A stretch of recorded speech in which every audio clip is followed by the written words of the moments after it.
Welcome to DC. And here it comes. Swing and a miss. And a World Series Game 7 winning Curly W is in the books. Dagger! It's 1974. The Washington Capitals are the 2018 Stanley Cup champions. Don't like that. I like that. You gotta like that, right? Despite all this, despite the churn, my approval ratings keep going up.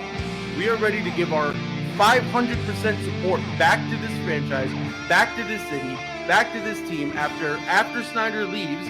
And then this is the poo-poo you put on the field. For the very first time, the Washington Mystics are WNBA champions. The Washington Commanders select Jaden Daniels. I'm going to support fake teams that can't ruin my life. Did you call bank? I call game. Thank you. Sorry to keep you waiting. Complicated business.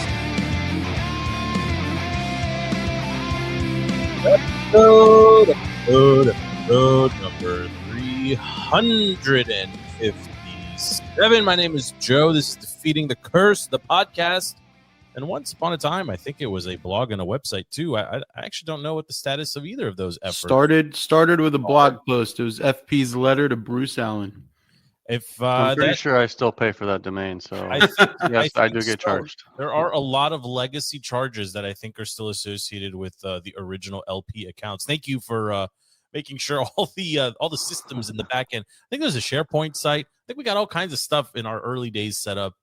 It's actually wild to think that we this is a very old show, not just by episode count, by basically every infrastructure measure as well. It's good to see you boys. FP, it's always nice to see you. LP, thanks for making time to hit record. I gotta be honest, this is probably the most dejected the offline chat has been in a long time, and there's no sense in burying the lead or anything else. Season's over. I mean, it is full on fire sale. What makes it more interesting here in DC right now is that there's nothing to sell. So, with that, let's go around the horn here. Can they get to 4 wins by the end of the season, FP? I'm talking about the Commanders, of course.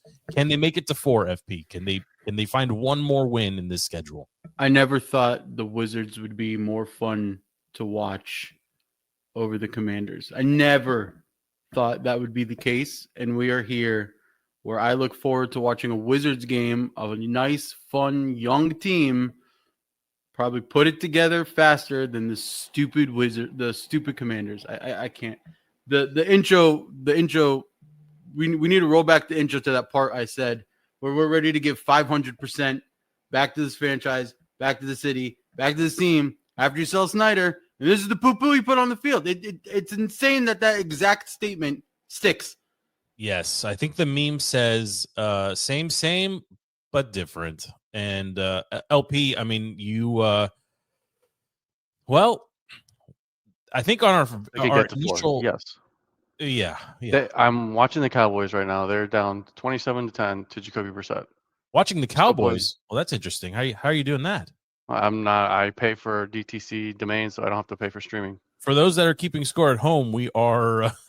That's a good little zing there, LP. For those keeping score at home, we are broadcasting a little early or recording a little early. Typically Tuesday nights when we say go.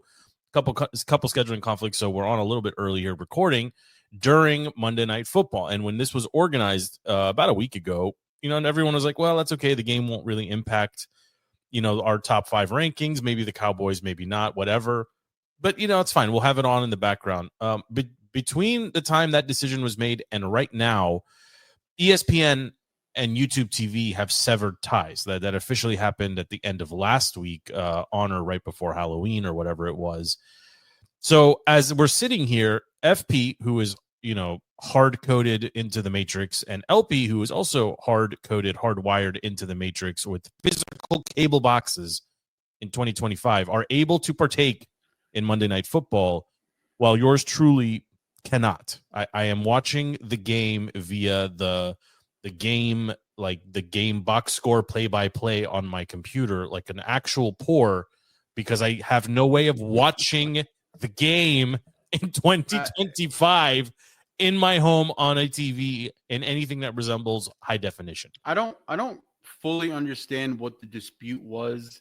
Didn't ESPN just get all of this money from the NFL and merge with NFL? Like, how can you do that and then sacrifice the NFL's product and fight with YouTube TV for more money? I don't understand what's happening.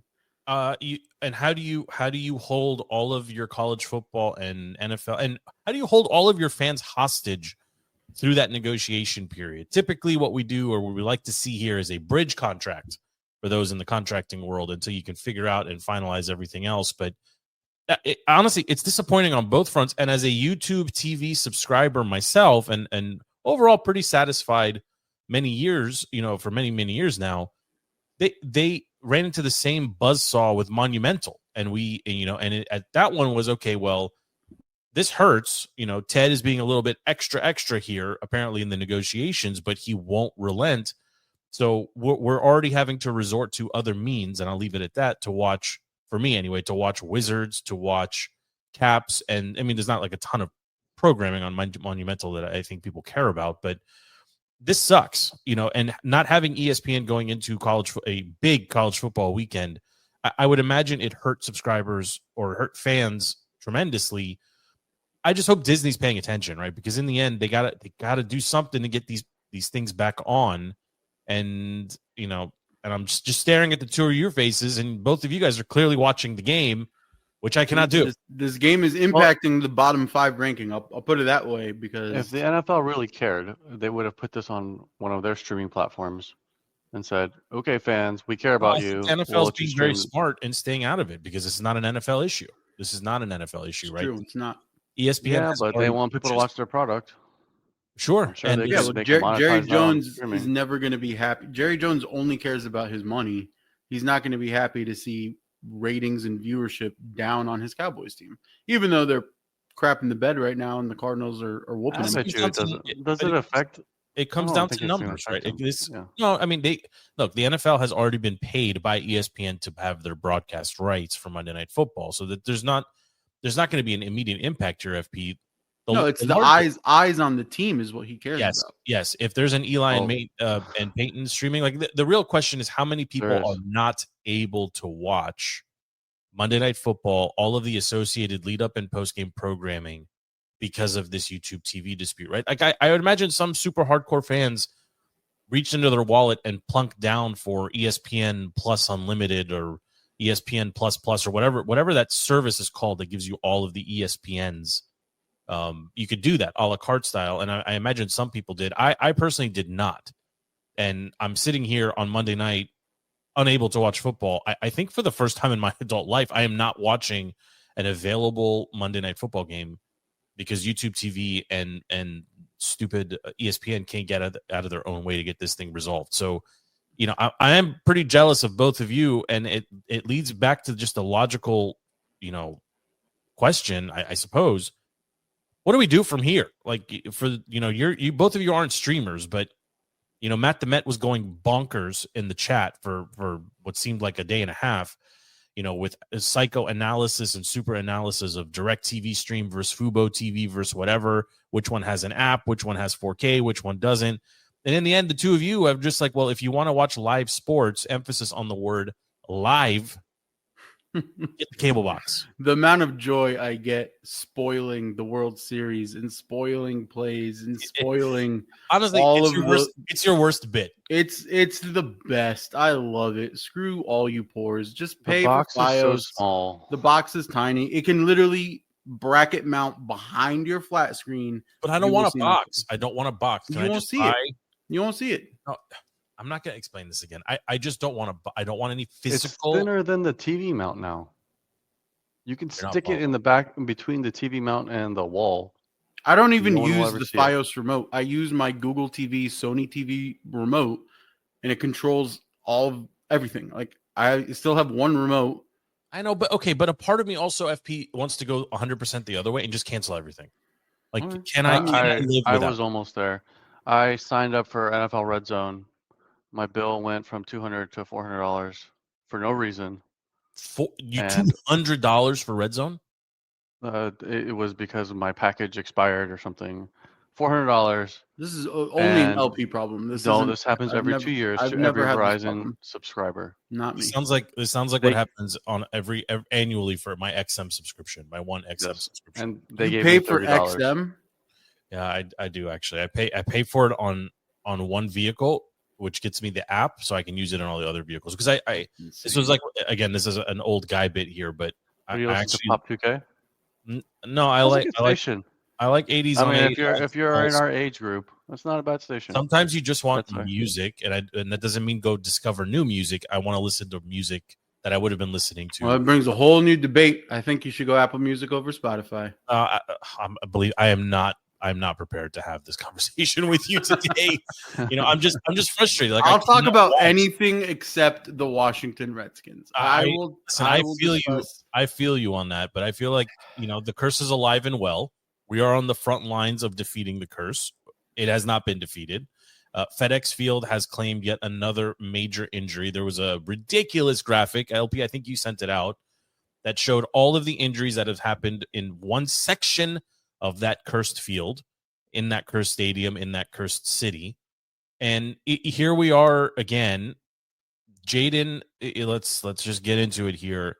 That field claimed Marshawn Lattimore's ACL yesterday. It claimed Luke's collarbone, and it claimed Jaden's elbow. It did not claim Luke's collarbone. Bad officiating claimed Luke's collarbone because he was fine. stopped, and the Seahawks drove him and pounded into him and threw all of their body weight onto him after the whistle was blown.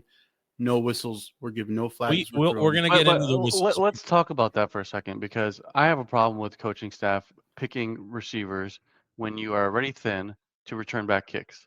Is there literally nobody else on the backside of that roster who can down the kick in the end zone? Apparently not.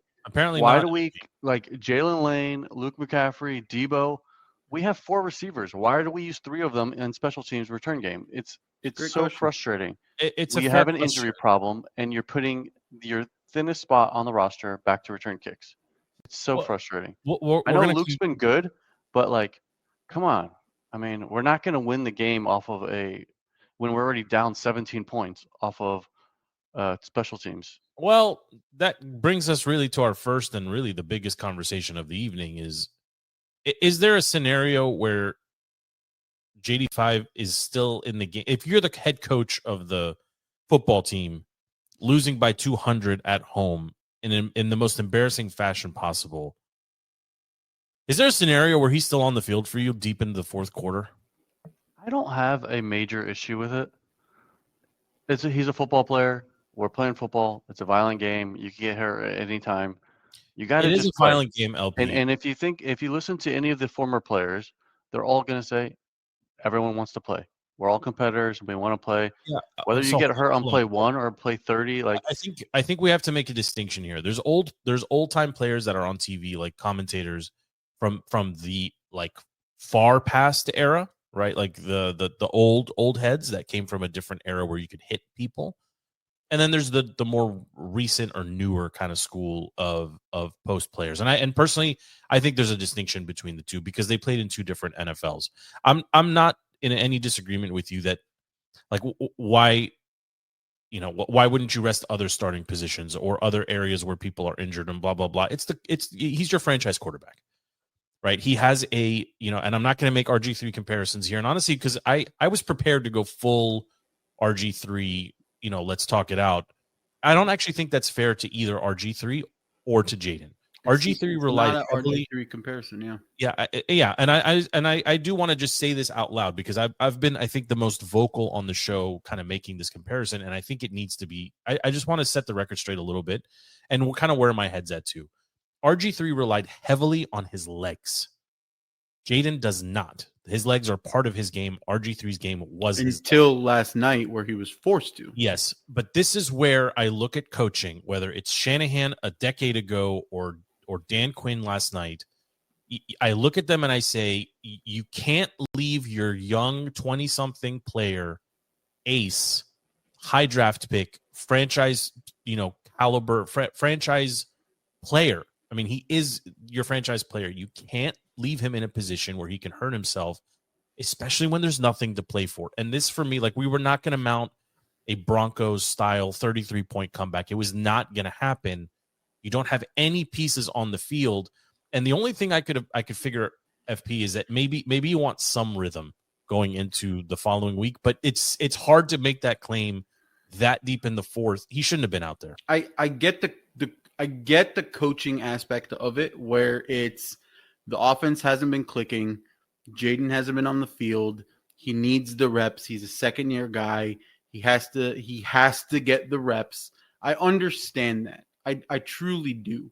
And I understand sort of the psyche behind waving the virtual white flag and putting in Mariota middle of the third, end of the third even. I understand that it's you as a coach and as a leader, you don't want to show your team, hey, you suck, I'm waving the white flag, right? It's like the Rocky scenario we're in, like throw in the towel before he dies. It's not the thing is, like, a good head coach, and I'm at the point, like, I've been pro DQ since his hiring. I was the only one that wanted him. Oh, here it comes. I have been his defender. You see what I see for a very long time, but a good head coach would have made the decision long before the injury, maybe even the game. If you see that Terry's not out there, all these pieces aren't out there, this is a game that you're probably not going to get after the first quarter, right? Where Darnold's throwing 4 TDs. Yes. A good head coach should be like, all right, look, at halftime, boys, we're going to go out there and we're going to get it behind the neck. And then you pull the coaches together and say, look, we're going to get after it. We're not going to, if we're not in a competitive position by the start of the fourth quarter, I'm likely going to start making substitutions to our key positions.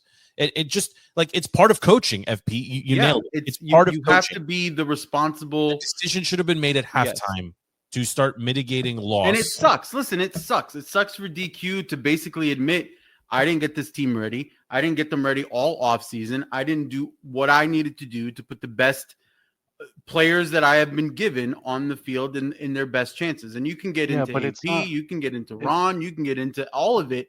But at the end of the day, your head coach needs to have a 30,000-foot view at one point in time during the game and be like, what are we doing here? And he didn't do that. I understand what he was trying to do. It did not work in his favor. And for him to come out in his presser and be like, that was 100% on me and I take full blame, that's great, because that, just saying that, prevents him from losing the locker room. But he still kind of threw a dig at Jaden. He was like, Jaden's Jaden. He's going to scramble. Like, we called a bunch of pass plays, pitches, or whatever. That was a terrible bite. I thought that was a terrible soundbite. I get it, right? Like, nobody in that position is going to. But there's no play where there is no reason for him to be out there unless the NFL adjusts and adds a hot spot worth 24 points deep in the fourth quarter. You're out of the game. It wasn't deep it was the first drive of the fourth quarter. There was still plenty of game left. They were down 31 points. They were down 100 points. Like, it's over. I get that, but the other thing is, it's not like it was a knee injury that, like, he had a sprain and they kept him in there. He injured his elbow, which was 100% fine before that game. But even injury, even before the injury, if you see that your QB has gone down 3 times in 5 games via injury, right? And this is his first game back without the brace, and you see how much he's needing to scramble. From the first quarter, he's scrambling. Like, listen, we can get into the X's and O's of why he's scrambling, right? If you watch the all 22, none of the receivers are getting any separation because everybody's injured. Nowhere to throw the ball. Right? The defense is daring you to do anything, and you put your trust in a 7th round running back. Like, so many factors were going into this game where you should have said at the beginning, like during practice the week before, you should have looked at Jaden and be like, look, here's the keys to the car. Go out, do you. If we see that it's not working and you have to rely on your legs more than 25% of the time, if you're running for your life, I'm pulling the leash, I'm pulling the cord, I'm pulling you out because it's just not worth it. after you just came back from 2 injuries on 2 different legs. Like, it's not there was no juice worth any squeeze in that game.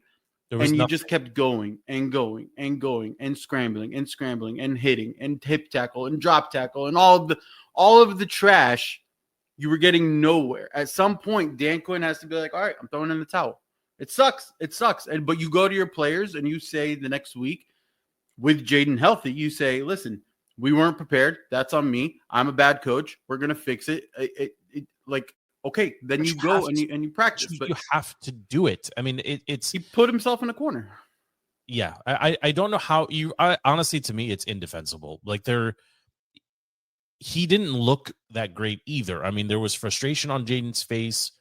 It's hard to look good when he's throwing to Chris Moore, Jalen Lane, Treylon Burks, and that's like, I can't even remember the because guy. because Luke was wiped out. Luke got injured.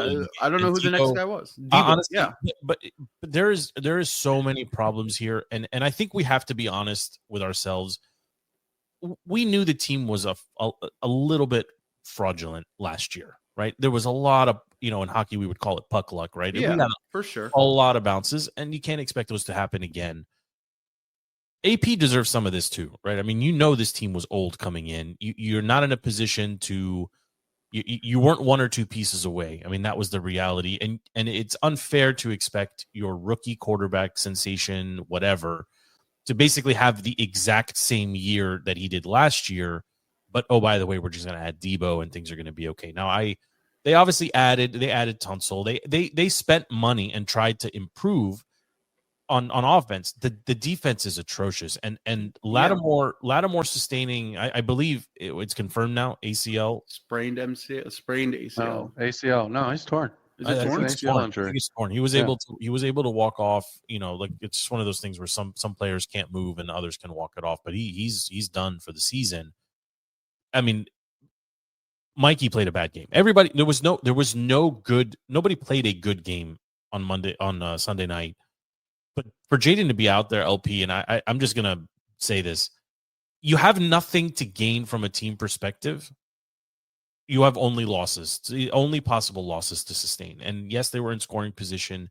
And yes, it's his elbow and not his knee, and it's off arm, blah, blah, blah. But from this point forward, I think the word that comes to mind is fragile, right? I mean, Jaden is fragile, right? And that's I don't want to use that phrase, but I think we have to be honest. That's his style of play. But you have to look. You have to look, and it has to change because his career will be over before his career. This is if you're telling me he's unable to change his style of play, then then we've already seen the peak, Jaden. I'm sorry, but that's the reality. He's not going to make it to season 5 at the rate he's. No, he's very similar to Lamar. Lamar is injured quite often. Lamar is he's a running back that plays quarterback. He was scrawny when he started. He got himself bigger. That's fair. But Jaden just needs to learn that lesson earlier. Jaden has played in 6 games this season and has been injured in 3 of them. Yeah, I know. I agree. Something needs to change, and Jaden needs to hit the gym, hit the weights, get bigger, get thicker, whatever.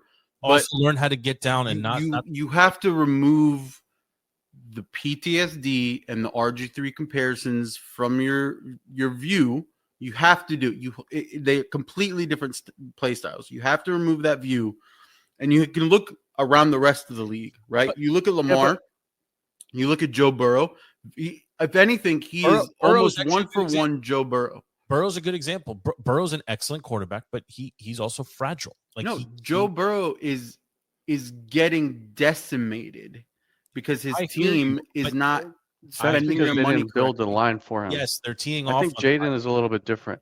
And Jaden this year, you never saw him running and getting hit on a run. He would slide. He would go to the sidelines. But his style of play is he plays too much of the hero ball. He's got to learn to get rid of the ball. There's a lot of hero ball, but I'm for another down. But I'm going to disagree with you a little bit here. I think there's a lot of that grin reaper bit that I really despise. I think him and to some extent RG3 before him here, there was in their mind, I can get away from anybody. I'm the fastest, this and this and this. And when that when that utopian kind of mindset breaks down, when he gets hit, when he gets, shoved out of bounds, when he gets caught from behind on a deep scramble, I think it does mess with your psyche a little bit, right? And it is a lot of hero ball. I 100% agree with you, LP. But just to go back to the injury itself, it was gruesome, and he's not done for the season. But the next big coaching decision is if he's out for a month, and you're staring at maybe you're at 4-10. Like, what are you bringing him back for? Like, is there any reason to continue pulling him out or trotting him out there? I suppose you want the reps and you want him to see what he can do, and maybe Terry's healthy, whatever. But you're not playing for anything, and if you're not playing for anything, I don't think he should be out there. I think it's done. I mean, I believe the season is over. It depends on how. I don't think Dan will put him back out there. It depends on how he comes back. The thing is, the reps for a second year are important, right? Like, you're not getting it during summer. We had 5 reps, but is he getting good reps, FP, when he's just out there playing running back? Well, that's what I'm saying. It depends on how he comes back, right? There's if you can't answer the questions in front of you with Jaden out, then don't put him back in. If you can't figure out why the O-line can't block, there's no pass pro. I don't know if it's losing Eckler and all of the other running backs don't understand their pass pro assignments, and Bill and McNichols are to blame, because if you look at that injury play, I think the ball was supposed to go to any separation. If you look at any of the advanced stats, they don't create any separation. The O-line is actually the only healthy part of the team. The O-line, we got Sam Cosmi back. But Sam Cosmi's coming back from a major injury where everybody across the board says you don't get your strength back until a whole year later, right? But you do rehab, you're back, then it's another year until you get your full strength back. I don't think it's the O-line. Do we agree there's nothing to play for? There's nothing to play for, and there's no reason that Terry should be back this year either. And as a matter of fact, I'd sit Debo out. Debo's not healthy. Debo should be on the block. I think Debo needs to be traded. I think if somebody wants to spend money, if somebody wants to give us a 5th or a 6th for Wagner, see you later. I mean, anything. Well, everyone should be on the table. But this is where the complaints for Debo's contract situation here. He's a rental. He's already on a 2-year. He's on a 2-year. So he's got a year and a half left. But the thing that, I'm going to separate AP into 2 categories, right? AP drafting, I don't necessarily have a super big issue with it. There's definitely no GM is going to hit on every draft pick, right? Sure. It just doesn't happen. There's some he didn't hit on nearly any draft picks. There's some decisions that were stupid, right? Jerzon Newton was stupid, right? That was Johnny. No, why? He's getting outplayed or less snaps than Sheldon Day and the other guy. It's Goldman. Yeah, Eddie Goldman. If he's not getting the reps, then why did you waste a draft pick on him? Right? And that was when we had Connerly is not John Allen and Payne. Yeah, Connerly is not doing good at right tackle at all. He's just not. Sinnott. He's not in it. Sinnott was a huge bust, right? The thing is, I don't. You can't necessarily say if they're busts or not. It's too early. It might be Dan Quinn. It might be coaching. It might be development. But I'm separating AP into 2 places. I'm going to give him a pass on drafting. Give him a pass. But the trade market, he is not doing well. We got fleeced with the Lattimore. We can say it now. We got fleeced with the Lattimore. In hindsight, you gave up a total of 8 picks. Yeah, but everyone loved the Lattimore trade. Everybody loved it before he came. But we're a fan base that loves everything. Okay, I think across the NFL, everyone thought that was a good. The deals were not. Everybody in the NFC South thought it was jokes. Especially, I would actually say the opposite. FP, I would say that I would give AP a pass on the free agent market and the trades. You can't, because you saw you had holes. You saw the holes you had. There's not enough young talent on this team. You had so many draft was picks. Kinlaw. Your answer was Von Miller. Your answer was Preston Smith. Your answer was I don't think he gets a pass on either front here, because the job entails that you're mixing. You need the vet presence in the locker room and to help teach and whatever, but you have to have some young guys to actually pass the knowledge to, right? And so I think it's both here, FP. And I mean, I don't necessarily disagree. We were excited. I'm just thinking about the Marshawn, the Lattimore trade last year. It it felt like you were a piece away, and I'm not going to fault him for swinging big and trying to go get that piece. Just turns out that the piece wasn't healthy at the time you acquired him, and now he's injured, and I will never cheer for injury or kick a man when he's injured. I mean, it sucks, but I think that's the end of Marshawn Lattimore playing legitimate reps in the NFL, unless, he's an Adrian Peterson style freak recovery, but he wasn't very good, right? I mean, at the end, like whether he was being utilized incorrectly or not, there's just something off here, right? How do you go defending 6 passes for an entire season as a Saint, and then giving up 3 touchdowns and 100 PIs? He had this aura around him that he was still the same guy, and then until he came here and got tested, nobody knew that he wasn't the same guy. I'm with you on that, and I want to bring it back here just to the current state of the Commanders. They have the Lions coming up. Obviously, you can't go back in time. In hindsight, you want that Falcons game back and maybe that Bears game too. It doesn't matter at this point, right? Like if we agree there's nothing to play for, then at this point you want to get out with the least amount of injuries.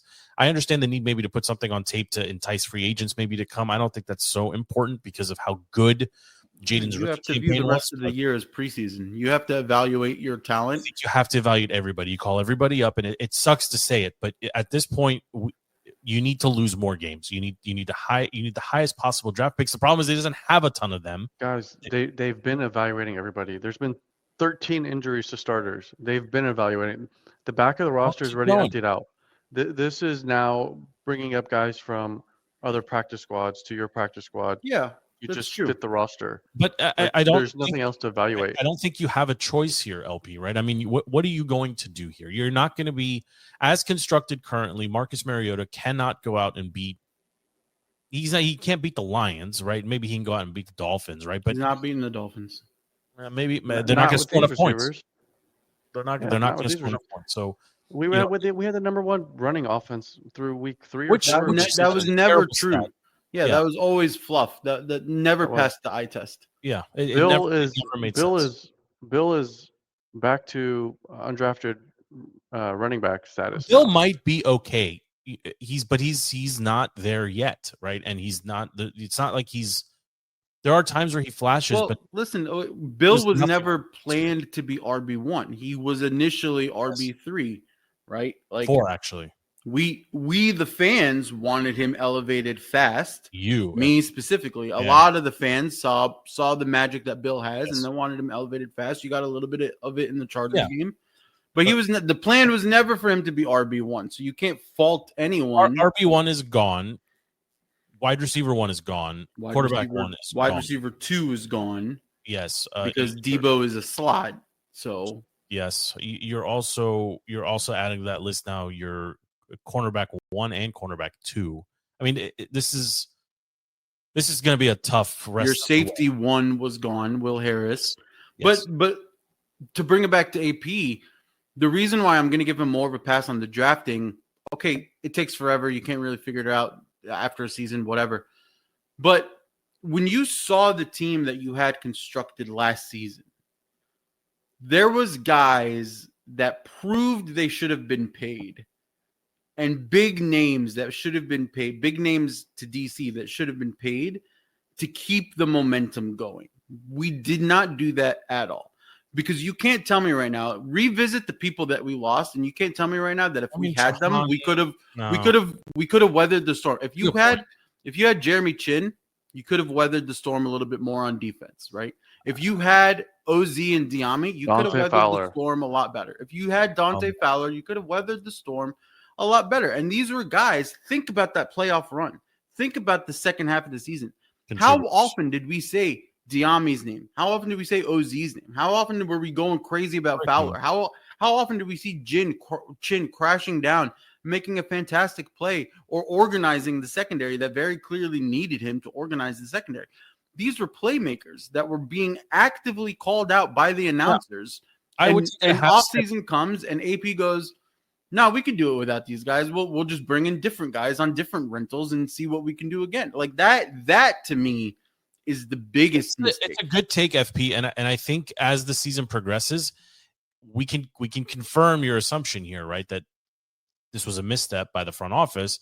if those players continue to perform, right? We're halfway through the season, and right now, yeah, it just eyeball test. Yes, there was a number of miscalculations in the offseason that lead you to the position you're in. Now, the unluckiness with the injuries is a whole other thing, and I want to get off the Commanders here because there's not a whole lot of positives. I suppose you could spin, Jaden having X-rays be negative is a positive, right? I mean, it's not as serious as it looked on TV, although it looked pretty bad.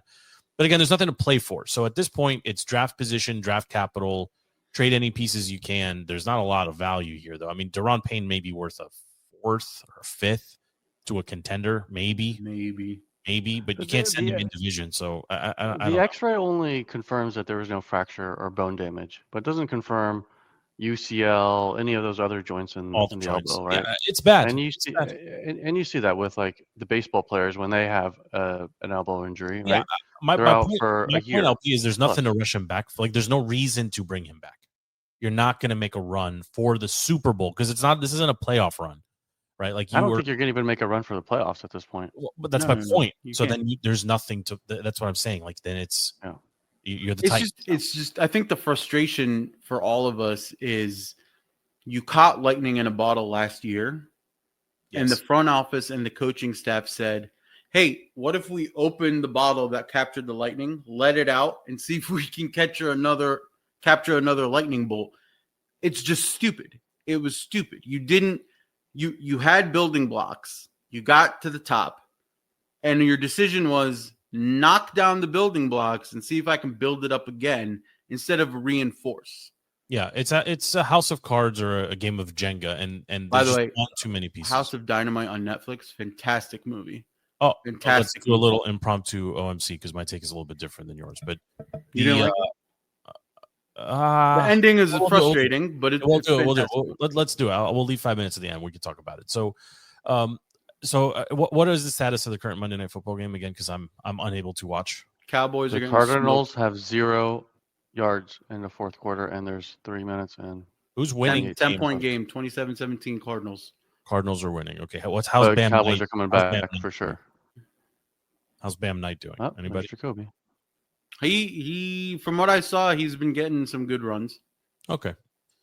Well, let's look around the league at large because it was actually a great football weekend, a great NFL football weekend, and it started off with quite a bit of insanity actually in the 1 o'clock slots in particular. Yeah, rewinded even more to Lamar coming back on Thursday saying we will win this division. You know what I found super interesting is going into the week, Lamar has missed a month and has more touchdowns than Josh Allen going into this week, and that actually continued because he hung 4 on Thursday Night Football as well. So it is fascinating to see what happens when a coach doesn't lose a locker room like in Baltimore. You plug the piece back in, and you immediately go. I mean, the Ravens might win the AFC North. No. Yeah. I mean, the Steelers had a great showing on Sunday. They did, and the Bengals and the Bengals are a different team with Old Man Joe slinging it left and right and everywhere. We should talk about him too, but it's wild that the team that started off so poorly and looked so old and tired that didn't have their stud quarterback for a month. It's as if nothing happened, and I fully expect them to come out of the statistical hole that they're in the remainder of the season. I mean, they should win every divisional matchup the rest of the way, which would lead them to the play, which would basically put them in the playoffs, right? Because as good as the Pittsburgh Steelers at times have looked, Aaron, the body language is still terrible. DK's doing the equivalent of nothing. Yeah, right? They are people during the trade deadline should absolutely chase a wide receiver too. If they were to get a Debo, I was just about to say it. Like they should be buying a Debo. They actually 100%. Might be. They could be buying an old man Von Miller. They could be buying. They might buy. They have enough core pieces where our old rentals could come in and help. Yeah, but I'm personally over the old man bit of Aaron Rodgers just being pissed at everybody all the time. I know that's his shtick, but yeah, I mean, just take it back to the Ravens for a second. I mean, they went so quickly from our top 5 to the middle to the bottom. I mean, they've been all over the power rankings in the span of a month or a month and a half. And but sitting here, like, I'm not picking against them. I'm not going to pick against them. I mean, they still have pieces that can go make plays, and Lamar is dynamic and basically unguardable when healthy. And they figured out their defense over that month, which is something we did not do. Yeah, but it's a perfect example of a coach, an established coach, not losing the locker room. Mm-hmm. And you get Lamar back in place, and just pick up kind of where you left off. And it was a very impressive win for them. It was a good showing for them. But we did see the Colts lose. We did see the Chiefs lose, and we did see the Packers lose. Yeah. Right? Who had that on their bingo card. And those were in many regards teams 1, 2, and 5, or so those were 3 top 5 teams when we went around the horn last week. The Colts, Chiefs, and the Packers all lost, right? The Lions won. The Buccaneers were Lions lost. Sorry, Lions lost. Yeah. So that's 4. That's 4 teams in our top 5 and Andy's top 5 last week that all lost. The Bucs were on bye. The Broncos won. The Seahawks won. So things are dominated. The Rams dominated. The Patriots, the Bills. Like you basically pulled 6 through 10 and said, okay, you guys now are the top 5, and slid everybody back. Eagles on bye as well. It is wild in the NFL, and it sucks that in a year that is so wide open, the Skins aren't going to be in that mix. I mean, they're going to sink to the bottom here very quickly. But did anything in particular catch your eyes? Any one game in particular? I mean, what Joe Flacco's doing at 40 years old is pretty nuts. And the fact that they were able to take a lead in that game with a minute left and then still managed to lose is like the most Bengals thing of all time. I was going to mention that game, but for a different reason. It pains me to say that Bears team still very suspect on defense, right? To let Joe Flacco with a bum shoulder put up the 470 yards passing and to have the Bengals look just like an offensive juggernaut. That defense is terrible for the Bears. But Ben Johnson, he's come in there and he's exercised some demons, right? Like the Bears look like they are 1 or 2 pieces away, and they probably would have been huge buyers on Lattimore had he not been injured. 1 or 2 pieces on defense away where they could have shorted up and then gone deep into the playoffs possibly, because Ben Johnson has shown, and I mean, maybe this is the time where I get to pick on Cliff a little bit. The originality of Ben Johnson's offense is stark difference to the mundane, boring, vanilla offense that Cliff is putting out there. And I understand why Cliff can't open up the playbook, right? Injuries will dictate what you can call, but you still look very predictable. The Bears did not. I mean, they had 4 different touchdown passers or something crazy like that. Their quarterback caught 2 passes on Sunday. It's something insane. Like it's getting to the point where you need to just hit shuffle in the NFL and on your play calling, on your defensive zone blitzes, all of it. You cannot be bread and butter anymore. Bread and butter doesn't work. Well, I don't think you can just be vanilla. I think there has to be. It's not, and even vanilla plus. And if you're going to be vanilla, you have to have all 11 all-pro guys. Yeah, smash mouth. Vanilla ice cream can be amazing if it's extremely high quality vanilla. Like a really high end vanilla is still a strong. I mean, that can be a real favorite. Yes. But if it's a crap grocery store brand vanilla ice cream, exactly. That's what we're running, and it's for a number of reasons. I'm not ready to bury Cliff yet. I mean, the offense is not creative, but the offensive line can't buy any time. The receivers can't create any separation. I get it. It's never going to work. Can't run the ball. Right? But Cliff has also been struggling all season, right? Yeah, and I will say too, to your point, the Bears at times have looked extremely stale.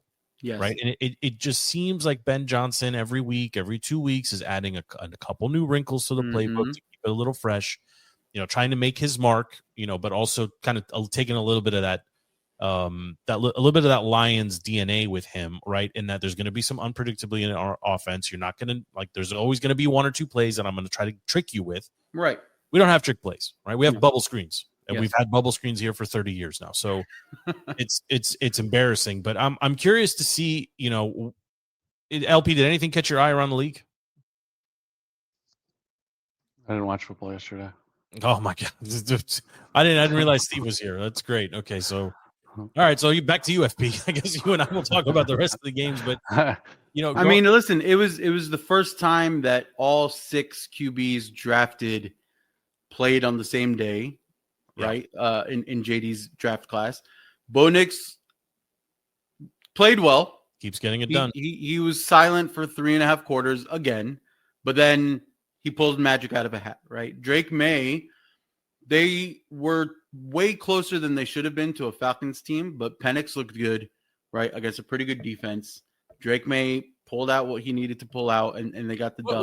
What are your thoughts right now on that draft class? I mean, the top 4. The injury obviously is going to change things here. So let's leave Jaden out of that mix, and maybe even leave Caleb out of that mix as well, because I think we asked. Nobody was picking anybody over 1-2. Yes, Caleb and Jaden. But looking at the next 2 coming off, or even Penix, I would say like he's lesser of the 5.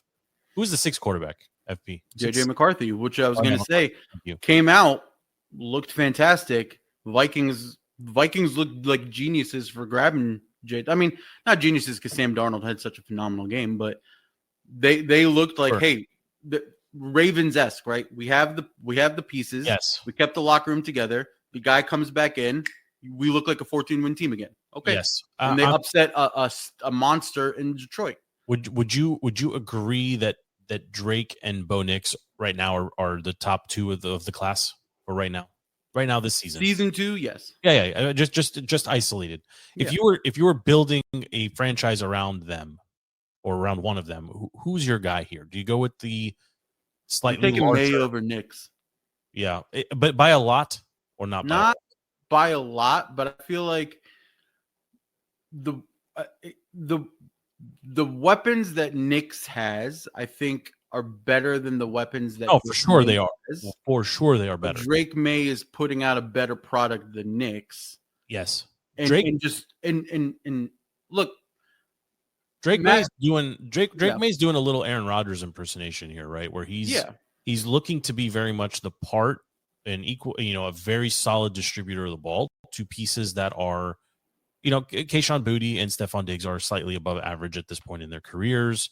They've got a committee of running backs like this. He's in a perfect tight ends. Weak run game, but it's they're making do. But it's a perfect situation where vanilla can be spectacular if you execute it perfectly, and he really doesn't make mistakes. The ball goes where it's supposed to go, and it goes when it's supposed to get there, and like he just plays very well in that Patriots way, so to speak. Exactly right. Nix has significantly better talent around him, so he's capable of doing 33-point comebacks and some other things. He also has that mobility magic to him that goes underrated because he's a white guy. You're not wrong. You're not wrong. But when you can throw up 50-50 balls to a Cortland Sutton or hand it off to a healthy, J.K. Dobbins, like he's got better pieces around him. They're aided also by, I mean, that's a real home field advantage in Denver. I mean, if anything that's been, you cannot breathe. It is a real thing, but it is interesting that we saw, basically the entirety or 4 of the top 5 teams lose. And we saw 4 of the 6 through 10 teams or 5 through 10 or 6 through 11 or whatever win. So it'll be interesting to see. I'm just curious if you have a tingle on a top 5, I mean, the Colts to me still belong just based on record. The Chiefs really looked bad. I mean, that was one of their worst showings of the season, and I don't think I had them playing so poorly against Buffalo. The Packers losing to the Panthers, though, to me is the most telling, right? Like you need to beat the teams you're supposed to beat, and they just simply didn't do it. And Love still at times makes some really bad decisions with the football. Yeah. Well, also, like when it hurts when Michael Parsons comes out and he's facing a Panthers team and he disappeared entirely. Like Jerry Jones got his redemption right there of saying like, this is why we didn't pay the guy, because he kind of has those Terry disappearing moments, right? Some games he's just not on the stat sheet at all, right? Even though he's an elite talent, there's some games where he's just not the guy, and it could be scheme and it could be whatever, but he disappeared entirely. I think for as far as power rankings go, Packers falling out should be the consensus across the board. They are not a top 5 team at all, right? And losing, they not only did they lose to the Panthers, they lost earlier in the year to the Browns. Like those are 2 games. If they have those 2 wins, they're running away not only with the NFC, but almost the entire NFL. Yes. But they dropped 2 gimmies, right? And then the other thing that everybody should be looking and reassessing is that Bills team that we all dismissed. They had 2 losses. One of them was to a fully healthy Ravens team week 1. But that Falcons game, that Falcons team shows that they can compete with the Patriots and a good defense. Like they're not as bad as we thought they were. But the Bills, they're just dominating, and they truly have one of the best run attacks. They do. But today, right now, would you put the Bills over the Seahawks or the Rams? I would not, personally. I think the Seahawks, like, again, they're forgotten in the Pacific Northwest. Holy smokes, is that team good? And I know they beat down a team that was, injury riddled. I get it. But Darnold is playing MVP ball. He's not, though. He made a lot of mistakes. No. He made a lot of mistakes against a really good Texans defense. Right. When they played the Cardinals, they barely escaped with that win. The Seahawks are a very good team, and they have a fantastic front 7 on the defense. And JSN is having a lights out year, and they're definitely a good team. But put them up against prime health, they're coming off they came off their bye against us. Put them against Bills after the bye. They might not beat the Chiefs, right? Because Spags could coach a game where he completely makes Darnold look pedestrian, right? Are you going to say the same then about Rams and Stafford? Stafford is having a ridiculous MVP caliber season. The Rams are completely different because Stafford should have beat the Eagles. It's the same. I'll make the same argument you just made. If you give them the Eagles win, that they give them that game back and let that be a win, they're comfortably at either 1 or 2 overall. Easily, because Matthew Stafford is doing everything he's doing without effortlessly. There's no sweat. Puka, Devontae Adams resurgence. The run game is amazing. The defense is stepping up big. Well coached. The Rams. Well coached. Yeah. I mean, they've rebuilt twice now on the fly, and they look to be competitive again. Yeah. I still think the best team in the NFL didn't play yesterday, and still, unfortunately, the Eagles. They got better today. Oh, it's such a bad with the trade. Well, it's interesting you say that because you didn't watch any football yesterday, so I'm not really sure what am I supposed to do with this take because it's pretty bad. They did get significantly better. Based on what I saw 8 days ago, Howie Roseman is doing everything we want AP to do, right? Where he I don't understand how he makes all these trades. Yeah, he looked at the state of his team. And he was like, okay, we need an edge rusher, went to Miami. Okay, we need secondary, went to the Ravens. Okay, we need a linebacker, went to wherever. Immediately went, and who knows if they're going to pan out. Maybe they don't work, and maybe he gets fleeced. But he's trying. I'm not going to fault him. But here's what the Eagles do. Never they gets don't put fleeced. all their eggs in the Jalen Hurts basket. Yes, they know his exactly weaknesses, right. and they build a defense around him. They build an offensive line. They build off the tush push. They build with Saquon. You're right. You're right. Even with what's his name? AJ Brown being a diva and not playing. Yeah. AJ Brown is almost insignificant to them right now because they've built so much around which is a wild player. Which is a wild when you really consider that he's potentially on the block, right? And there's a multitude of teams that might be looking at him. Patriots only.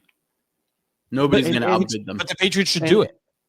Should do it. And the Eagles, frankly, a motivated AJ Brown is probably a top 3 receiver in the league. We saw that when he originally came to the Eagles, right? But the Eagles, he is not critical to the Eagles' success right now. Correct. Yeah. And they proved that last week by benching him. Not benching him, but resting him. Fake benching him. Yeah, fake benching him. But I mean, you can put Smith into the 1 spot and I guess Jahan or whoever they want in the second. It doesn't matter because they throw the ball 5 times a week anyway. It doesn't matter. But it's a good point, LP. I just don't think they're beating. They're top 5. They're not top. They're number 5. Yeah, but they're also proven in the playoffs. Yeah, I mean, they can play. The Seahawks are good, but how proven are they in the playoffs? It's a young team. They have a new regime, a second-year coach, but another young coach who was sought after. But he. I mean, correct me when I'm wrong here. I'm going to fix the defense, and I'm going to bring someone to fix the offense. Is that basically not what happened in Seattle? It's exactly what he did. Yeah. He calls the defensive plays. Which is why it's maddening that the defensive guy in DC is not able to scheme a defense. Like he let it go too much, and obviously there was people calling for Witt's head. We've been saying like something's got to give, and the big change is I said it over a month ago. We're gonna get the tweet that he's going from the box to the sideline. Yeah, but Dan Quinn didn't have a great defense in Dallas. It was an average. He had a defense. top 5 defense. A defense. little bit above. Yes, he did. It was top 5 defense when he was at Dallas. He got this not when it mattered. No, hold on, in LP. the playoffs. He got the job in DC as head coach largely based on the work that he did. Okay, so what was his ranks? He had a top 5 defense when he was in DC and Dallas. He gives himself credit for creating Micah and that secondary. He is the orchestrator to the Legion of Boom in Seattle. That was 15 years ago. It doesn't matter. That's what got him his job. He has proven he can put together. I understand he's a defensive coach, and that's his specialty. Right. But like Mike McDonald was the defensive guy who was proven many years, all that in Baltimore. Like I don't think he's at that level anymore. I think he's more of the leader. I'm gonna rah these guys, I'm gonna build a culture. Who are you talking about? I mean, he's a better version of Ron. Dan Quinn. Who are you talking about right now? He's Dan Quinn. Poo-pooing on DQ, not knowing how to call a defense. But listen, think about this, right? Let's say DQ gets fired after next season. Whatever. Okay. Let's say he's gone. He probably doesn't get another head coaching job. Are you going to tell me that a random whatever team goes and makes him a DC, that defense doesn't immediately get better? For sure it does. I think it does too. I think when he's zeroed in, maybe this is just he's learning how to be a head coach again. I don't know. I mean, we got all the fluff pieces last year that when he got fired from Atlanta after Dallas, he went around the league and asked everybody what he did wrong. He did too many things in Atlanta, and that's why he wanted to. All of that is fine, but at some point you gotta the eyeball test matters, and it looks like he is. At times, it looks like he's looking for a floaty in the middle of the ocean when he's on the sideline, right? And yesterday was no exception to that. Listen, I posted screenshots of some of the coaching staff that we have. There's a lot of job change that can come in that I think can be a net positive. I think if you're going to stick with Joe Witt and you're going to not take the reins of the defense, if you're going to do that, DQ as the defensive talent evaluator needs to start at working with Joe Witt about what the coaching staff is going to look like and who's going to be in charge of position. Yeah, there's too many. There's too many scrubs on this coaching staff. People kill Tomlin all the time because there's not the Steelers historically. Somebody said it a couple weeks ago. They have the least amount of coaches of any team, and it's because Tomlin runs an extremely tight ship. He doesn't want any challenge to his authority. You know who he does empower over there is old man Danny Smith. Miss him so much. Did you see how he worked the rule book yesterday? Mm-hmm. The guy figured out that you can basically coffin corner kick after a penalty on an extra point and put your team in a better position than touchback. So guess what? He's probably going to do 100 times next week. Yep. Celebrate excessively, get a penalty assessed on the kickoff so that you move off of where it's supposed to be, then basically corner kick it out of bounds. Yep. And he's going to get it on the 25. He's going to pin teams 10 yards deeper or 5 yards deeper than they should be.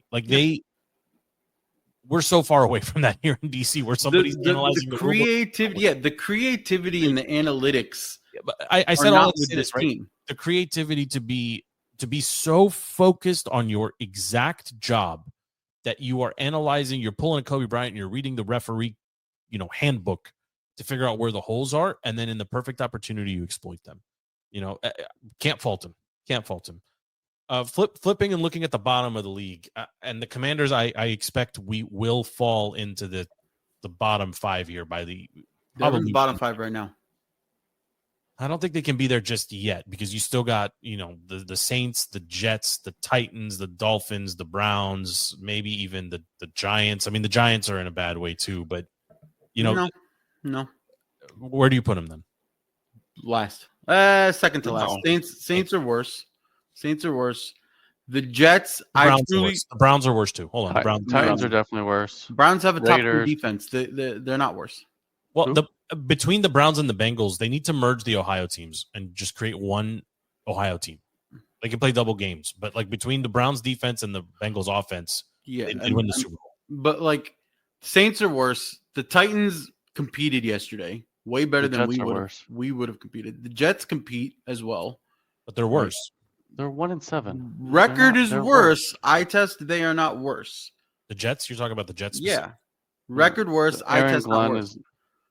The Arizona Cardinals are a 3-5 team. They beat us. Look at the loss. They've lost 4 of their games by 4 points or less. One of them against the Seahawks. The Cardinals are better than us. The Skins today would lose to the Cardinals. They would lose to the Panthers. They would lose to They will lose to the Giants. They would definitely. The Dolphins are really bad. But the Dolphins are going to hang 45, and we can't score them, right? So. The Skins can beat the Jets. I think they can. I don't think they can beat the Jets. We can beat the Titans. I don't think we can beat. I think you we guys should beat the Titans. I don't think we can. Listen, there's no defense players out there. There's no offensive players out there. If you have a weak defense as an opposing team, you get a gimme. You're facing nobody. I would not be surprised if the team looks. I'm not gonna say they're gonna win, but if they look decent. Oh, I don't have any space for positivity in my life right now. No. Listen, I would love to be a homer and think that the Lions will only beat us by 50 on a revenge game are going to take it easy on the injured team with Marcus Mariota. There's going to be so much Detroit blue in the stands. There's no way. They've been foaming at the teeth for this rematch since last. Is it a home game? No, I think they're in Detroit. I thought it was here. No, it's in. I think it's in Detroit, then in Madrid for the Dolphins. Listen, you are. Let me double check that. Second worst team in the league right now. That's just the facts. You're the second worst team. I mean, they are playing at Northwest. So they're the second. But you are probably right. There's going to be a lot of blue in the stands. If the Browns decide to pull Shedeur Sanders out of their ass and make him the starter, and we were to face the Browns, we're losing. Well, but if Cam Ward decides to figure out what to do, we're losing to the Titans. Just recency effect, FP. No, I'm telling you, watch the games from yesterday. Watch the Titans game from yesterday. They're not as bad as the record shows. They're saying Jaden best case is return in 5 weeks. Best case, right? I know. But let's just look at the schedule here for a second. Was that an actual report? Yes, they host the Lions. Park a Ferrari in the garage. They host the Lions on Sunday. That's a loss. They go to Madrid to play the Dolphins. I think that's a loss. Then they're home Thanksgiving weekend for the Broncos. I believe that will be a loss. Then they are at Minnesota against the Vikings. That's a loss. Then it's at the Giants and then home for the Eagles. That's 6 in a row. I mean, there's no way. I mean, it's the Eagles after that, and then I think they finish up against it's the Eagles, Cowboys, Eagles to finish. There's not another win here. No. So, yeah, I mean, worst team in the league. No, you don't think you can beat the Dolphins or the Giants? No, the Dolphins, as inept as they are, they score points. We will not be able to score points. Yeah, I mean, you said it yesterday. Unless the only way you beat the Dolphins is if they sell everybody by Tuesday because they have a new GM. Well, that means Waddle's gone. That means Achan's gone. That means everybody's gone. Achan's going to post 200 yards. That's if Achan's still on the team. But assuming he's on the team, you just hand it to him 20 times. You win the game. We cannot stop him. The Seahawks were up 31 points. We can't stop Waddle. And they were running up the gut just to kill clock and not injure anyone. Maybe stop it. We couldn't put 11 guys in the box and stop them. Maybe they beat the Giants. Maybe. No. Right, but no, I don't think so either. You're not. I don't see another one. I'm sorry, you're not. I don't see another one. No, it's gonna. Wan'Dale Robinson is gonna have one of those random games where he gets 3 TDs and 215. But they don't need to do that. Luvu is appealing his suspension. He should. He's back. He should. He definitely should.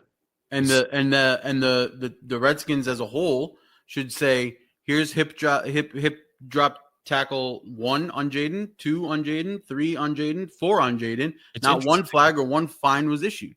It's interesting Is that he the first person in NFL to get suspended for hip drop? Yes, he is. And we were also the first team in the NFL to be screwed by virtual measurement 2 weeks ago.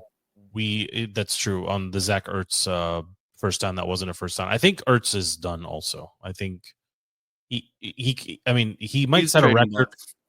I don't think he's worth anything. He might set a record for most catches when needing 6 yards that only result in 5. I mean, he is elite at being 1 yard short. I mean, that elite. Is true. You know, but there isn't another win on the schedule, and it sucks, but it's the truth. But again, this goes back to me. This goes back to AP. You built a roster that's too old. You didn't infuse enough youth in it. Hang your hat on draft picks now, but they don't have enough, so you have to go generate. Listen, at this point, you get a top 5 pick, and you traded. If you get a top 5 pick, I'm being genuinely serious here. If you get a top 5 pick and it's not a true insane talent. I'm not talking fake generational talent like Chase Young. I'm talking like Micah Parsons, Saquon Barkley. You don't know. No one knows. No, you know. Everyone thought Chase Young was a generational talent. No, I looked back. There was a lot of people that were not high on him. Do they have their first round pick this year? They do. Ours, yes. I think they have the first. I don't think they have a second. But I think so. Should. But you're talking about competing with the Titans and the Jets for. No, but what I'm saying is, if you have a top 5 pick, I think AP needs to trade back. Because there's so many. This is way too early about what. No. But think about this, right? Think about this. You got gifted a top 5 pick because the season went to shit. You need. If you trade it back to 20 to 32 to whoever, and it nets you a 2 and a 3 as well.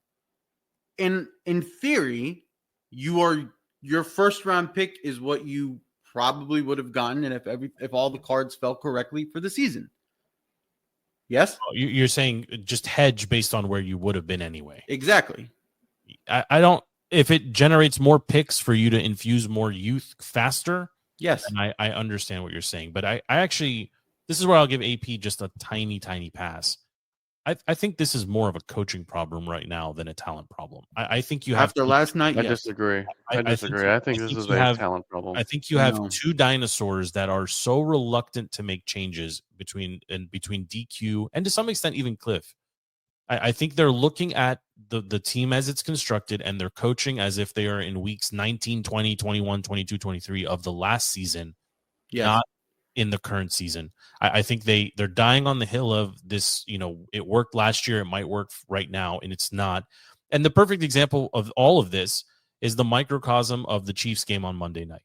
You have you're pressing in man coverage, you're generating some pressure, and you're forcing Mahomes into mistakes, and then you come out for no reason whatsoever and go and switch into a zone. Yesterday they opened in a zone. We were done. We were done from play number 1. With Jackson, there was no shot. There was no shot at them winning the game on Sunday night. But I do want to talk briefly here about the World Series because it was the highlight, obviously, of basically everything this past weekend. As a casual baseball, Baseball Joe was all in on this matchup. I wanted to believe what Matt the Met was saying, that this was going to be fast and this, and the Dodgers are loaded and blah blah blah. Boys, we got a great series. We got 7 really good nights of baseball to end the season, including Game 7 itself. Where did you fall on this one? I mean, I feel like it's hyperbolic at times where we say that was the best series and the best game or best 2 games. Game 6 was really special, really special. When you factor in kind of what Steve was saying, if you are truly in tune with baseball, which I'm not, I'll admit it, but when Stevie was talking about sort of some of the insane outfield play that you were witnessing in that World Series from both teams, right? And the Dodgers basically coached themselves to a championship because their bats fell asleep, and they basically coached themselves into a win by playing it perfectly, making every decision that they needed to make was the correct decision made, even which pitcher they call up for relief, in which order, and who they walk, all of it, right? It was like a masterpiece of coaching as far as baseball goes. And then Toronto, the underdog, like, heartbreak for them, but I mean, just cinema. Like, it was just beautiful. Literally a game of inches. I mean, I know that's a football term, but I mean, if the ball doesn't get stuck on a perfect fly, exactly. If the catcher's foot is half an inch off of where it should be, right, they win that game. Like, it was so compelling, so many storylines, and just very good. Like, I feel like the sports world needed that. I felt like I needed that. Like, that was just a very it was. I think we're all casual baseball fans, but I actually think the MLB playoffs as a whole this year was amazing. Yeah, all the series, like, there were so many good games, lots of extra innings. It was awesome to see. I mean, I personally wanted the Blue Jays to. I mean, everybody. To make it. I think everybody. But it just kind of cements what I've been saying: is there's no reason to watch regular season baseball. There's not much of a reason to watch most regular season sports. No, like if you tune into a good star versus star NBA game, even though it's regular season, you'll get good. You'll have a good time. You'll watch it. You'll get sucked in, and it'll be a great game, right? Like game 1 of the NBA, you're going into double overtime. It's great. It's an entertaining. You're good. Tune into any NHL hockey team. Once you get power plays and 4-on-4, overtime, 3-on-3, whatever, you're sucked in. It doesn't matter who the skaters are on the ice. You're sucked in. It's a really good product. Regular season baseball, A, they're competing against summer, and B, unless you're a diehard of that team. Yeah, you're not getting aces going. Yeah, unless you're a diehard of that team and you're invested the way Stevie and Matt are, it's America's pastime. That's what it's called, right? Like, you turn it on, you watch, you enjoy, but then playoff baseball hits completely different. But I think when your team when your home team is actually competitive, it is fun to watch. Right. It's not a question of fun to watch. I think you in baseball, you're going to get, especially once you're into playoff mode, you're going to get ace versus ace, basically every team, every matchup, everything. Well, we lived it, right? Like we had a fairly dominant stretch where the Nationals were regular season contenders, right? Always top of their rankings for a long time. And then we got the playoff heartbreak up until the World Series. But we lived it, right? Like, the team was great. Did we care that much? Did we tune in? Was it must-watch TV? If the Nats were on and they were top of their division, but Jaguars, whatever was on, Monday night game, you're channel surfing at the least. But there's so many baseball games in a season. Yeah, and that hurts them. 40, 160, whatever it is. It hurts them where it doesn't hurt the NBA or hockey, right? Like, it's just the pitch count helped and stuff, but regular season baseball, you can basically dismiss it until mid-September when you start looking at seeding, and then games start mattering a little bit more, and then playoff baseball hits, and playoff baseball's on, like, it's fantastic. It is, and it looks great in 4K on a TV where I can watch it, as opposed to the NFL right now where I cannot. But I mean, do you want to talk about this movie, FP, and then we'll is there any other topics? LP will kill us if we stay on this podcast any longer, but everyone should watch that. The MLS playoffs is on right now. You go watch that, LP. FP, I do want to let's talk about this movie for just a second. Catherine Bigelow she don't make a ton of stuff, right? But when she does, there's a certain hallmark to her movies, to how she directs. I will say that the movie itself was fine. I think it was way overhyped, though. And for me, if you haven't watched House of Dynamite, turn this off right now because we're about to do spoilers. The ending is terrible, and it took it from a 4.5 star territory into a 2.5 range for me. Okay, so I went into this movie completely blind. I didn't watch any trailers. I had no idea what it was about. I just hit go. Up until the ending, I was captivated, right? Even though it was the same story split into 3 different viewpoints. Yes. Captivated. right? Like I knew everything. I liked seeing it all. Is this a daytime watch or an evening watch for you? This was I finished Nobody Wants This season 2, and I haven't committed myself to another show. And let me just find a TV gap. free agency. Yeah, let me find a gap to entertain my night. I went in. I mean, when I say captivated, like from the first scene, right, from the initial launch, I was like, oh, this is cool. And it's cool because it's like, okay, you're seeing the sit room, and you're seeing Stratcom, you're seeing all the different things, and you're seeing how it plays in, and the lingo's right, the acronyms are right. Like if you're in the DC world and you see how people are, like how they just are so casual while they're sitting in such grand places, like it pulls you in. The ending pissed me off so much. Yeah, okay, so you were on the same page. Okay. But I was concerned. It's like a good pissed off. Right? Like it's one of those pissed off where like you're pissed off at it, you're angry, you hit the power button, you slam your remote down, but then when you revisit the movie, you're like, no, that was a good experience. It's kind of like Sopranos ending. Everyone's like, what the F was that? But overall, you look at it favorably. Yeah, it's a tough one. I had higher expectations going into it because I was following the hype, and there was quite a bit of online advertising done for it. But I get it though, right? Like I get why the ending was why it was. You're not going to show the boom. Yeah, right? No, that I understand too. You're not going to pay for the CGI for it. But you don't have to, right? So they took elements of a classic like vantage point showing the same series of events, right, from different angles. I don't know if you remember that one. That's a Dan Quaid, I think, movie. Mm-hmm. The excellent movie, from early 2000s, right? That way of storytelling of like, we're going to show you the same event from 3 different vantage points, right? But then it merges them together, and you get an ending. Here we don't get an ending. We get the 3 distinct, visions of the same, storytelling, which was fine. And I'm with you. I was engaged and captivated, but there has to be an element of closure, and all we get at the end of this one is a bunch of people going into a bunker, right? So that we assume something is coming. They could have done something as simple, FP, of basically going to static to end the movie, right? And just kind of leaving you hanging a little bit more. But a bunch of drones, basically just, NPC actors walking into a bunker.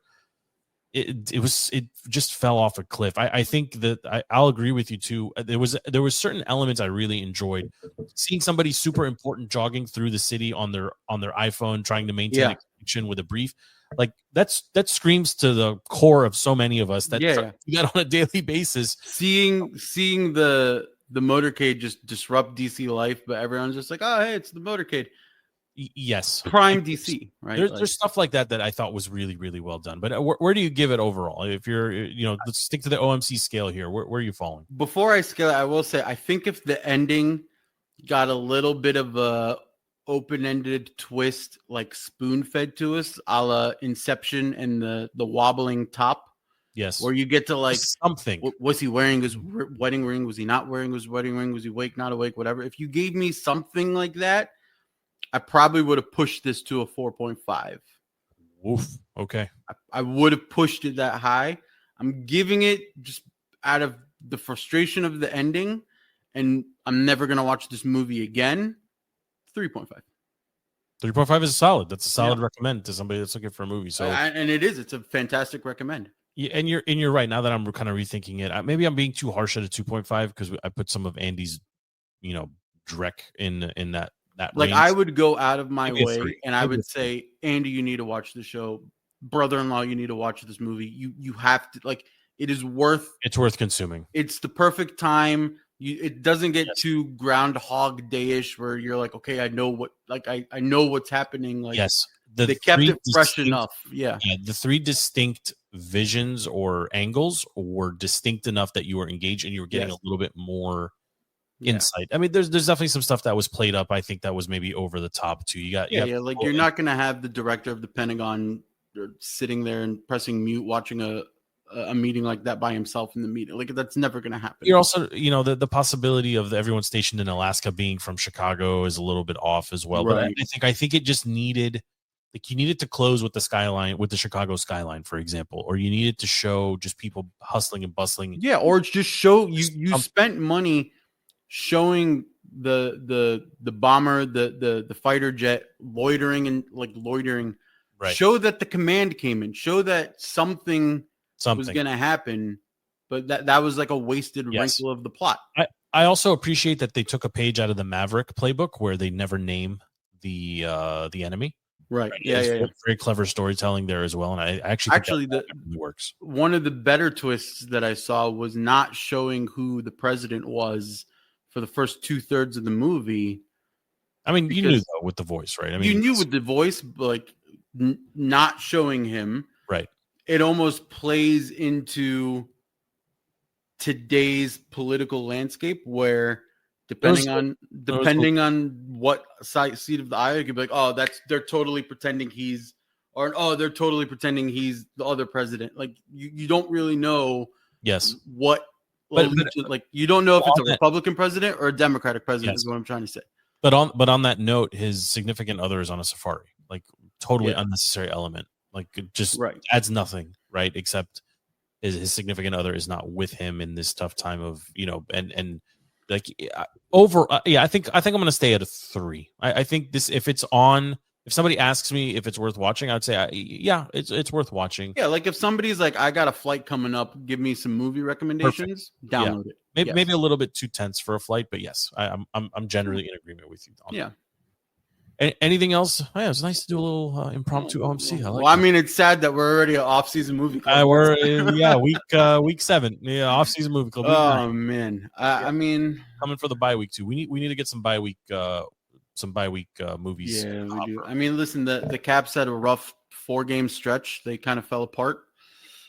They'll fix it. I mean, a lot of it was bad puck luck and hitting posts, but Wizards are in the same spot too. Wizards are, Keyshawn George looks legit. Trey's shooting the ball very well. A little bit. Bilal coming back looks good. A little bit of a slow start out of Bub. A little bit disappointing in that. Yeah, but overall, that's a team where if the Wizards game is on, not as disparaging to watch as it was last season. Like you'll be entertained. You won't see a win. There's no immediate vomit in the mouth. You'll see the future in front of you.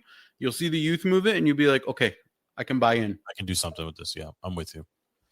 Anything to plug, FP, before we say goodbye? No, I'm good. I'm done with football for a bit. I'm gonna reset my brain and go media avoidance for a week or two. Yeah, there's not a lot in local media right now to consume that is positive. Well, thank you for making time, LP. Thank you for making time as well. My name is Joe. The show is DTC, Defeating the Curse. Thank you for hanging out with us a little bit early, but hopefully you enjoy it nonetheless. We will be back next week after a Lions showdown, a revisit of the playoffs from last year. Hopefully we fare better than we think we will, but time will tell. Until then, we are out.